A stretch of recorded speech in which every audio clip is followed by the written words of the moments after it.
Welcome to Lesson 1.1 of the Grant Architect course. This lesson marks the beginning of your journey into professional grant development, and we are starting with perhaps the most fundamental concept you need to understand: what grants actually are and why the common perception of grants as free money is dangerously misleading. Over the next 15 minutes, we will deconstruct this free money fallacy and establish a foundational understanding that will inform everything else you learn in this course. By the end of this lesson, you will understand why grants are investments rather than gifts, how grants differ fundamentally from contracts and donations, and why this distinction matters for your success as a grant professional.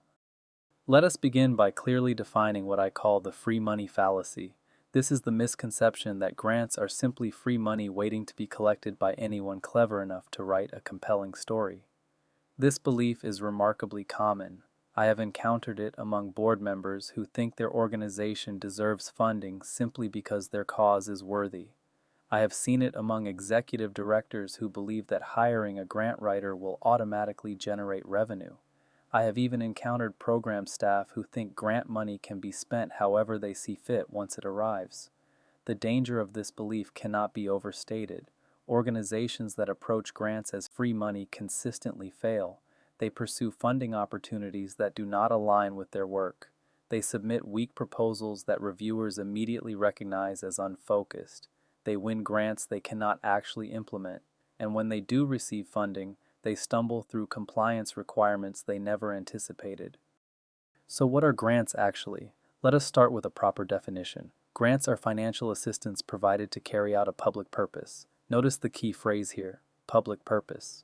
This means the work you propose must benefit someone or something beyond your own organization. A grant is not a reward for being a good nonprofit.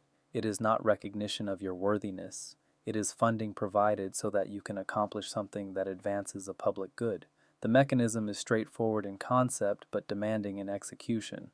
Funders have resources, whether that is money from taxpayers, endowment returns, or corporate profits allocated to social responsibility. You have expertise, infrastructure, and the ability to implement programs. The grant creates a partnership where the funder provides resources, and you provide the capacity to generate measurable results. Those results must advance the funder's mission. This is the exchange at the heart of every grant. I want you to adopt what I call the investment mindset. This is a fundamental shift in how you think about grants. Think of funders as investors. Just like financial investors, grant funders have resources they want to deploy to generate returns. The difference is that their return is not financial profit.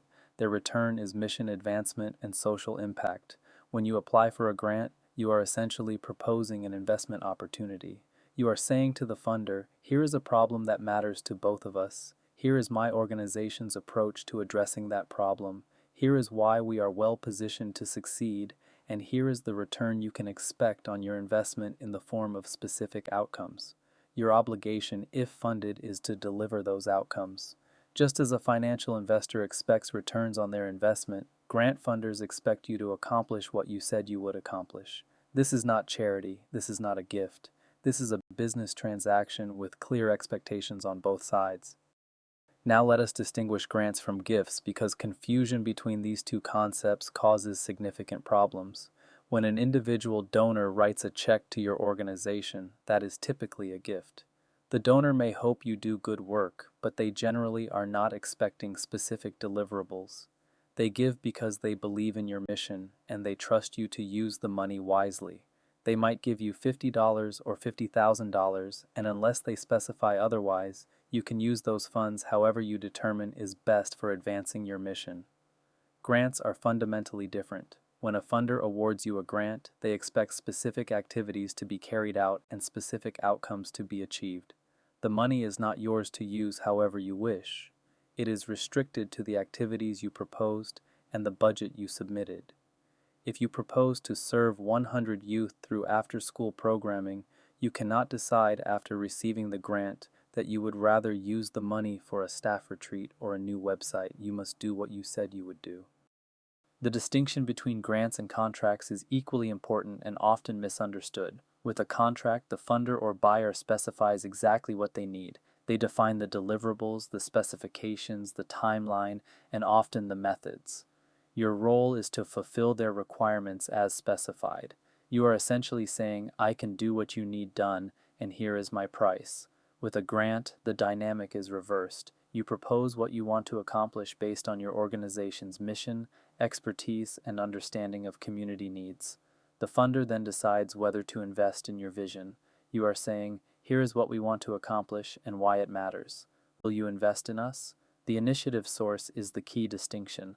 Contract initiative comes from the funder, who has identified a specific need and is procuring services to meet that need. Grant initiative comes from you, the applicant, who has identified an opportunity to advance your mission and is seeking investment to pursue it. One of the most significant ways grants differ from free money is the accountability dimension. When you accept a grant, you accept multiple layers of accountability. Financial accountability means every dollar must be tracked and spent appropriately according to the approved budget and applicable regulations. You cannot simply deposit grant funds into your general operating account and spend them as needs arise. You must maintain separate accounting, track expenditures by budget category, and ensure all spending aligns with what was approved. Programmatic accountability means you must implement the activities you proposed. If you said you would conduct 10 workshops, you need to conduct 10 workshops. If you said you would serve 500 clients, you need to serve 500 clients. Changes may be possible, but they typically require funder approval. Outcome accountability means you must measure results and report them honestly. Did the workshops improve participant knowledge? Did the clients achieve the outcomes you projected? You need systems to track these results and the integrity to report them accurately. Closely related to accountability is the compliance burden that comes with grant funding. This burden varies by funder type but is present in all grant relationships. Federal grants come with the most extensive compliance requirements. They are subject to the Uniform Guidance, which is a comprehensive set of regulations governing everything from allowable costs to procurement to record retention. They are also subject to agency-specific regulations and the specific terms and conditions of your award. Navigating federal compliance requires dedicated expertise. Foundation grants typically have lighter compliance requirements but are not without burden. You will have a grant agreement specifying how funds can be used, what reports are required, and what happens if you fail to perform. Some foundations are quite flexible, others are surprisingly demanding. Compliance has real costs that organizations often underestimate. Staff time spent on tracking, reporting, and documentation is substantial. The consequences of non-compliance can be severe. Costs deemed unallowable may have to be repaid from your organization's own funds. Grant funding carries real risks that organizations operating under the free money fallacy rarely consider. Cash flow risk is significant, particularly with federal and state grants that often operate on a reimbursement basis. This means you spend money first, submit documentation, and then receive reimbursement weeks or months later. If your organization lacks the cash reserves to cover these expenses while awaiting reimbursement, you can find yourself in serious financial trouble. I have seen organizations win grants they could not actually implement because they lacked the cash to front-load expenses. Performance risk is the danger that you will fail to achieve the objectives you proposed. This happens more often than people like to admit, and the consequences can include required budget modifications, reduced funding, or termination of the grant. Reputation risk extends beyond a single grant. Funders talk to each other. Program officers move between organizations. If you develop a reputation for poor performance, missed deadlines, or weak reporting, that reputation will follow you. Given all of the accountability, compliance, and risk we have discussed, why does the free money fallacy persist? Understanding this helps you recognize and combat the misconception when you encounter it. Media portrayal contributes significantly. When a grant is awarded, headlines emphasize the money.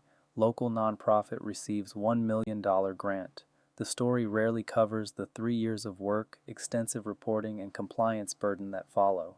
Readers are left with the impression that someone wrote a good proposal and received a windfall. Funder marketing reinforces this perception. Foundations publish annual reports highlighting the grants they have made, often with inspiring photos and testimonials.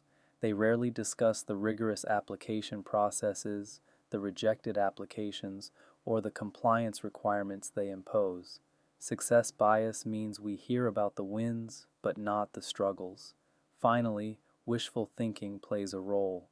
Organizations facing funding challenges want to believe there is easy money available if only they can find it. Once you abandon the free money fallacy, you can embrace what I call the alignment imperative. This is the principle that successful grant seeking requires alignment across multiple dimensions. Mission alignment means grants should fund work you would do anyway. If you find yourself contorting your programs to fit a funder's priorities, that is a warning sign. The strongest grant proposals fund activities that sit squarely within your mission, activities you would pursue with or without this particular funding. Capacity alignment means you must have the actual ability to deliver what you propose. This includes staff expertise, organizational infrastructure, partnerships, and systems. Proposing activities beyond your capacity is not ambitious, it is reckless. Strategic alignment means grants should advance your strategic priorities, not distract from them. Values alignment means the funder's values should be compatible with your own. Accepting funding from sources whose values conflict with yours can create problems ranging from community backlash to staff morale issues to mission drift. The investment mindset leads naturally to what I call the partnership paradigm. This is a way of understanding the grant relationship that positions you as an equal partner rather than a charity case or a contractor. You are not a supplicant asking for help. Too many grant seekers approach funders with hat in hand, emphasizing how much they need the money and how worthy their cause is. This approach rarely succeeds because it frames the relationship as charity rather than investment. Funders are not in the business of helping struggling organizations, they are in the business of generating social impact. You are also not just exchanging services for payment, though there are transactional elements to the relationship. Instead, think of yourself and the funder as partners and allies pursuing shared goals. You bring expertise, community relationships, and implementation capacity. They bring resources and perhaps connections, visibility, and field-wide perspective. Together, you can accomplish more than either could alone. Understanding grants as investments rather than free money has practical implications for every aspect of your grant work. In prospect research, you evaluate fit before investing time in applications. Rather than applying to every grant you might qualify for, you assess whether there is genuine alignment between your work and the funder's investment priorities. This makes your prospecting more strategic and your success rate higher. In proposal development, you frame proposals as investment opportunities. You lead with the problem and the opportunity, not with your organization's need for money. You emphasize outcomes and return on investment, not activities and inputs. In budget justification, you explain why costs are necessary to achieve the outcomes funders are investing in. Rather than simply listing line items, you connect each cost to specific activities and results. In reporting, you communicate return on investment, not just activities completed. Strong reports demonstrate that the funder's investment generated the expected returns.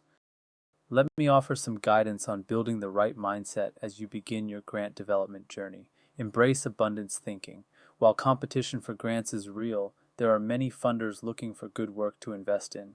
Scarcity thinking, the belief that money is scarce and you must fight for every dollar, leads to desperate proposal writing and poor strategic choices.